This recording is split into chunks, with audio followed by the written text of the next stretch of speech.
Hello everyone, welcome to knowledge hub. इस lecture में हम डिस्कस करेंगे economics syllabus for all exams. अगर आप किसी भी कॉम्पिटिटिव एग्ज़ाम के लिए पढ़ रहे हो और पर्टिकुलरली आपको इकोनॉमिक्स में डिफ़िकल्टीज आ रही हैं, देन आपको ये वीडियो पूरा देखना पड़ेगा। तो इकोनॉमिक्स में आपको क्या क्या टॉपिक पढ़ने हैं ताकि आप मैक्सिमम स्कोर कर पाओगे एग्जाम्स में। मैंने वो टॉपिक्स यहाँ पे सब लिखे हैं। पहले आपको पढ़ना है इकोनॉमिक्स की various definitions. For example wealth definition given by Adam Smith, ये आपको पढ़ना है। इसके बाद आपको पढ़ना है welfare definition given by Alfred Marshall Alfred Marshall और थर्ड डेफिनेशन आपको पढ़नी है, that's called scarcity definition. It was given by Lionel Robins it was given by Lionel Robins. तो ये पहले आपको ये तीन डेफिनेशंस पढ़ने हैं और इसके बाद आपको पढ़ना है पॉजिटिव इकोनॉमिक्स और नॉर्मेटिव इकोनॉमिक्स। फिर ब्रांचेस ऑफ इकोनॉमिक्स। इकोनॉमिक्स के दो ब्रांचेस आपको पढ़ने हैं, फॉर एग्जांपल माइक्रो इकोनॉमिक्स और मैक्रो इकोनॉमिक्स। इनकी डेफिनेशंस आपको पढ़ने हैं और इनके अंदर क्या क्या कंसेप्ट आते हैं वो आपको याद रखने हैं। फॉर एग्जांपल माइक्रो इकोनॉमिक्स के अंदर आता है डिमांड सप्लाई, ऐसे ही कंज्यूमर बिहेवियर इसके अंदर आता है, ये आपको पता होना चाहिए। और मैक्रो इकोनॉमिक्स के अंदर आता है इन्फ्लेशन, जीडीपी, अनएम्प्लॉयमेंट रेट्स, ये भी आपको याद रखना है कि इसके अंदर आता है इन्फ्लेशन, जीडीपी। तो ये कुछ कंसेप्ट्स हैं जो कि आते हैं मैक्रो इकोनॉमिक्स के अंदर। अब इसके बाद आपको पढ़ना है types of economies. For example free economy ये है क्या, mixed economy, this is important क्योंकि इंडिया इसी कैटेगरी में आता है, क्लोज्ड इकोनॉमी और यूटिलिटी। फिर पढ़ना है आपको मार्जिनल यूटिलिटी और इसी के साथ एक लॉ आता है, that's called LDMU, law of diminishing marginal utility, जिसको हम बोलते हैं गोसनस फर्स्ट लॉ, गोसनस फर्स्ट लॉ। तो ये भी आपको पढ़ना है। और आफ्टर कंप्लीटिंग दीज टॉपिक्स आपको पढ़ना है सेक्टर्स ऑफ इकोनॉमी। इसमें आपको पढ़ना है प्राइमरी सेक्टर, सेकेंडरी सेक्टर और टर्शियरी सेक्टर। और फिर आपको देखना है 2 सेक्टर मॉडल है क्या, 3 सेक्टर मॉडल और 4 सेक्टर मॉडल, जिसका नाम है सर्कुलर मॉडल। तो ये मॉडल्स भी आपको देखने हैं। उसके बाद सबसे important topic that's called PPC, production possibility curve. ये कर्व आपको पढ़ना है अच्छे से और इस कर्व की प्रॉपर्टीज, फॉर एग्जांपल ये कर्व होती है कनकेव शेप, ये आपको देखना है। ये कर्व कुछ ऐसे होती हैं, इसको हम बोलते हैं कनकेव शेप। तो इस PPC कर्व की प्रॉपर्टीज आपको पढ़ना है और ये PPC कर्व क्या होती है इसकी डेफिनेशन भी आपको अच्छे से पढ़नी है। फिर इकोनॉमिक्स के अंदर सबसे दो important topics, these are physical policy and RBI की मॉनेटरी पॉलिसी। तो फिजिकल पॉलिसी में आपको रेवेन्यू अकाउंट अच्छे से पढ़ना है, कैपिटल अकाउंट आपको पूरा पढ़ना है। और मॉनेटरी पॉलिसी के अंदर आपको पढ़ना है पूरा CRR, कैश रिजर्व रेशियो, ऐसे ही SLR, repo rate, open market operations. मतलब आपको पढ़ना है क्वांटिटेटिव मेजर्स और क्वालिटेटिव मेजर्स। आपको दोनों मेजर्स पढ़ने हैं RBI के, और RBI के फंक्शंस भी आपको पढ़ने हैं। फिर आपको पढ़ना है टैक्सेशन सिस्टम ऑफ इंडिया। इसमें आपको पढ़ना है डायरेक्ट टैक्सेस और इनडायरेक्ट टैक्सेस। पर्टिकुलरली आपको पढ़ना है GST इन डिटेल। तो टैक्सेशन में आपको ये GST इन डिटेल पढ़ना है और आपको बेसिक कस्टम ड्यूटी ये भी पढ़ना है, काउंटर वेलिंग ड्यूटी ये भी आपको पढ़ना है और एंटी डंपिंग ड्यूटी। तो ये भी आपको पढ़ना है इन दिस टैक्सेशन पार्ट। और टैक्सेशन में एक कर्व आती है that called लाफर curve, Laffer curve भी आपको पढ़ना है इस टैक्सेशन पार्ट में। फिर आफ्टर कंप्लीटिंग दीज टॉपिक्स आपको पढ़ना है national income. This is most important part of economics. National income में आप GDP पढ़ना, फिर आप पढ़ना GNP, फिर NNP और रियल GDP, नॉमिनल GDP। ऐसे ही आपको पढ़ना है PCI, per capita income, personal income और पर्सनल डिस्पोजेबल इनकम। तो ये सब आपको पढ़ना है in this national income. National income it is simply NI, it is equal to NNP at factor cost. NNP at factor cost को हम बोलते हैं नेशनल इनकम।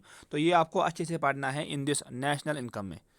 फिर नेशनल इनकम के बाद आपको पढ़ना है LPG reforms, liberalisation, privatisation and globalisation reforms, जिनको हम बोलते हैं इकोनॉमिक रिफॉर्म्स ऑफ 1991।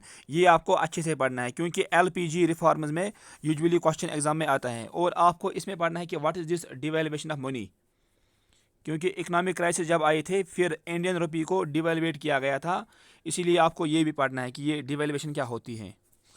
और फिर आपको पढ़ना है इन्फ्लेशन के types, for example cost push inflation, ऐसे आपको पढ़ना है स्टैगफ्लेशन, डिमांड पुल इन्फ्लेशन, ये आपको देखना है इसमें, demand pull inflation, cost push inflation, stagflation आपको पढ़ना है इसमें इन्फ्लेशन के टाइप्स में। फिर आपको पढ़ना है क्रीपिंग इन्फ्लेशन, क्रीपिंग इन्फ्लेशन, तो ये इसमें आते हैं टाइप्स में। और इसी के साथ फिर आपको पढ़ना है सीपीआई, कंज्यूमर प्राइस इंडेक्स और होलसेल प्राइस इंडेक्स, तो ये भी आपको पढ़ना है इन दिस इन्फ्लेशन में। फिर इन्फ्लेशन के बाद आपको पढ़ना है market forms, for example there are different market forms. Perfect competition ये होता क्या है, इसके प्रॉपर्टीज आपको देखने हैं, और डिमांड कर्व क्या होती है इसमें, ये भी आपको देखना है, और इनके एग्जांपल्स। मोनोपोली क्या होती है, ऐसी एक मार्केट आता है जिसको हम बोलते हैं मोनोपोलिस्टिक कंपटीशन, ये भी आपको पढ़ना है, और ओलिगोपोली, इनके फीचर्स भी आपको पढ़ना है। सो इसका मतलब आपको मार्केट फॉर्म्स इन डिटेल पढ़ना है, इनके प्रॉपर्टी जो मैंने यहाँ पे हाईलाइट किए हैं। फिर आपको पढ़ना है फाइनेंशियल मार्केट, इसमें आपको पढ़ना है कैपिटल मार्केट और मनी मार्केट। फिर कैपिटल मार्केट में क्या क्या आता है ये भी आपको देखना है, और मनी मार्केट इसमें क्या क्या आते हैं ये भी आपको देखना है, और इनके रेगुलेटर्स कौन है ये भी आपको पूरा पढ़ना है। फिर बैलेंस ऑफ पेमेंट जिसको हम बोलते हैं बीओपी, तो बीओपी भी आपको पढ़ना है। बीओपी के अंदर दो अकाउंट आते हैं, फॉर एग्जांपल करंट अकाउंट, इसकी एग्जांपल्स, ऐसे ही कैपिटल अकाउंट में आता है एफआईआई और एफडीआई। सबसे इंपॉर्टेंट इसमें एफडीआई है, that is foreign direct investment, ये भी आपको अच्छे से पढ़ना है इन डिटेल। और आपको दो एक्ट यहाँ पे पढ़ने हैं, फेरा and FEMA, foreign exchange regulatory act and foreign exchange management act, ये दोनों एक्ट्स आपको पढ़ने हैं कि ये एक्ट्स कब लाए गए थे। पहले फेरा था, फिर फेरा को रिप्लेस किया गया बाय फेमा, फेमा एक्ट। और आपको पढ़ना है मनी सप्लाई, आपको देखना है कि what is this M1 money, ये है क्या, M2 है क्या, ऐसे ही M3 और M4, तो मनी सप्लाई भी आपको पढ़ना है। और सर्कुलेशन ऑफ मनी में एक लॉ आता है जिसको हम बोलते हैं Gresham's law, Gresham's law, it is about circulation of money, ये भी आपको पढ़ना है। और इकोनॉमिक कर्व्स, क्योंकि आपको एग्जाम में कर्व्स आते हैं, आपको देखना है कि फिलिप्स कर्व ये है क्या, Lorenz curve, Engel's curve, Laffer curve, Kuznets curve and Gini coefficient, इनको आपको नज़र में रखना है क्योंकि यहाँ से क्वेश्चन एग्जाम में आ सकता है। फॉर एग्जांपल ये फिलिप्स कर्व, ये रिलेशन क्या क्या दिखाता है बिटवीन अनएम्प्लॉयमेंट एंड इन्फ्लेशन, ये आपको देखना है। इन्फ्लेशन एंड अनएम्प्लॉयमेंट के बीच में ये दिखाता है रिलेशन फिलिप्स कर्व। ऐसे ही इनकम डिस्ट्रीब्यूशन के लिए है लॉरेंस कर्व, तो ये आपको देखना है। और डिमांड में एक लॉ आता है दैट कॉल्ड एंजेल्स कर्व, ये भी आपको देखना है। फिर आपको देखना है पोवर्टी टाइप्स, पोवर्टी ये है क्या, इसकी डेफिनेशन, इसके टाइप्स, हेड काउंट रेशियो आपको पढ़ना है इसमें, और estimation, for example Tendulkar committee, इसने क्या बताया, ऐसे ही लकड़ वाला फार्मूला ये है क्या, अलग कमेटी और रंगराजन कमेटी, तो इनके रिकमेंडेशंस क्या है अबाउट पोवर्टी एस्टिमेशन, ये भी आपको देखना है अच्छे से। और फिर आपको पढ़ना है इसमें सबसे अच्छा topic that's called demand and supply. तो डिमांड में आपको पढ़ना है कि जॉइंट डिमांड क्या होती है, डायरेक्ट डिमांड क्या होती है, और कंपोजिट डिमांड क्या होती है। ऐसे ही सप्लाई में भी आपको देखना है, और डिमांड कर्व भी आपको पढ़ना है, ऐसे डिमांड कर्व और आपको पढ़ना है सप्लाई कर्व। फिर exceptions to law of demand, उसमें दो चीज़ें आती हैं, फॉर एग्जांपल गिवन गुड्स और वेबलिन गुड्स। तो गिवन goods this is exception to demand and demand करो, एंड वेबलिन गुड्स, इनके डेफिनेशंस आपको पढ़ने हैं और इनके एग्जांपल्स भी। और इसके बाद आपको पढ़ना है FOP, इसको हम बोलते हैं factor of production, land, labour, capital, entrepreneur. तो ये चार फैक्टर्स हैं of the factors of production, ये भी आपको पढ़ना है। और इसी के साथ फिर आपको पढ़ना है लॉ ऑफ वेरिएबल प्रपोर्शन, तो उसमें आपको ग्राफ देखना है अबाउट टोटल प्रोडक्ट, ये ग्राफ कुछ ऐसे आता है। आपको पढ़ना है एवरेज प्रोडक्ट और मार्जिनल प्रोडक्ट, तो ये है एवरेज, ये है MP का ग्राफ, मैं ऐसे ही आपको बता रहा हूँ रफली, और ये है AP का ग्राफ। तो ये ग्राफ आपको देखना है in this law of variable proportion में, और फिर इन ग्राफ्स में आपको क्वेश्चन एग्जाम में आ सकता है। तो TP, AP और MP का ग्राफ आपको अच्छे से देखना है। फिर आपको पढ़ना है कंज्यूमर बिहेवियर में, उसको हम बोलते हैं इनडिफरेंस कर्व, यूजुअली ये कन्वेक्स कर्व होती है ऐसे, और आपको देखना है कि इन डिफरेंस करूँ फॉर सब्स्टिट्यूट गुड्स के लिए क्या होती हैं और कम्प्लीमेंट्री गुड्स के लिए क्या होती हैं। तो इसका मतलब आपको दोनों गुड्स पता होने चाहिए कि what are these substitute goods and complementary goods. Complementary goods के लिए ये एल शेप होती हैं, मैं आपको ऐसे ही बता रहा हूँ यहाँ पे। सब्स्टिट्यूट गुड्स के लिए इन डिफरेंस करो होती हैं ऐसी स्ट्रेट लाइन, और सॉरी ये ऐसे होती हैं स्ट्रेट लाइन, और कम्प्लीमेंट्री गुड्स के लिए इन डिफरेंस करो होती हैं एल शेप, ये ऐसी होती हैं। तो ये भी आपको पढ़ना है। और फिर आपको देखना है कुछ international financial institution like world bank, IMF, Asian development bank, world economic forum और WTO वर्ल्ड ट्रेड ऑर्गेनाइजेशन। तो इनके आपको देखने हैं हेड क्वार्टर्स, और इनके अंदर अगर कोई टर्म आती है ये टर्म भी आपको देखनी है। सपोज WTO के अंदर कोई टर्म आती है वो आपको देखना है।